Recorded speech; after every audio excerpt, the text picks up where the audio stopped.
My name is Anna Cancelleri, and this is my PowerPoint presentation to complement my term paper for Industrial Organizational Psychology in Dr. Zinger's class. My topic I chose to concentrate on is worker stress, and more specifically, the dispositional concept of hardiness. Worker stress is defined by our textbook as the physiological and or psychological reactions to events that are perceived to be threatening or taxing. Physiological reactions would be increased heart rate, maybe stomach ache, sweating, nervousness, and psychological reactions would be anxiety, depression, among other mental health aspects of psychological reactions. The concept of hardiness is defined by our textbook as the notion that some people may be more resistant to the negative health effects of stress. My work-related problem, the reason why I chose worker stress and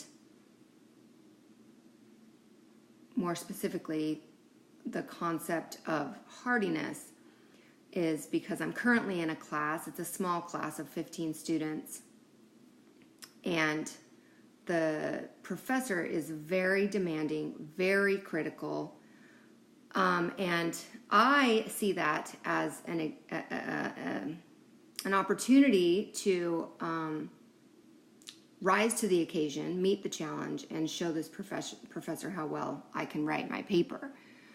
My classmate, on the other hand, is stressed out and is suffering anxiety and headaches and has now begun skipping classes, and she is considering dropping the class altogether because she's missed too many classes. She's afraid she's not going to pass. And she finds the professor to be too critical, and he is ultimately inhibiting her ability to write effectively.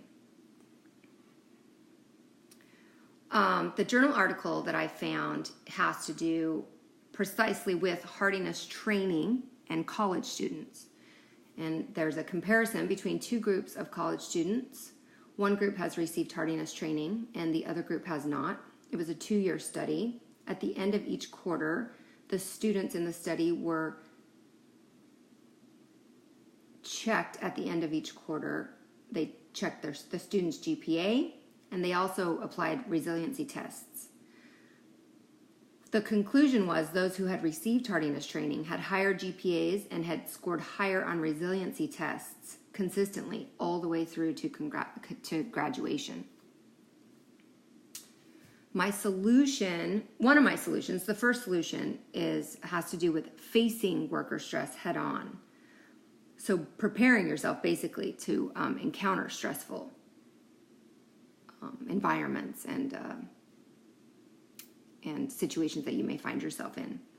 I would recommend hardiness training. This is the program that was covered in the research article, and it's essentially a perception training program that teaches developmental steps relating to what they call the 3 C's: commitment, control, and challenge. Commitment would be the willingness to remain engaged when faced with a stressful event rather than retreating from the situation. Control would be the belief that no matter what happens in your life, you are ultimately in control of the outcome. Challenge refers to the reality that life is full of challenges and no one is guaranteed a life of comfort and security.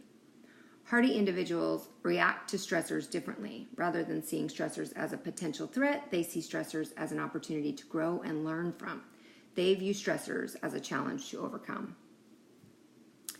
Finally, more solutions. These have to do specifically with coping with stress. Like you're in a stressful situation or you're dealing with one, and what do you do throughout it when you're feeling the effects of the stress? And these would include well-known coping strategies, including exercise, meditation, social support or connectivity, progressive muscle relaxation, massage, and downtime, checking out, unplugging, watching Netflix.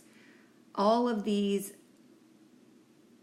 strategies that are well known and effective in dealing with stress are known today as self-care. Thank you.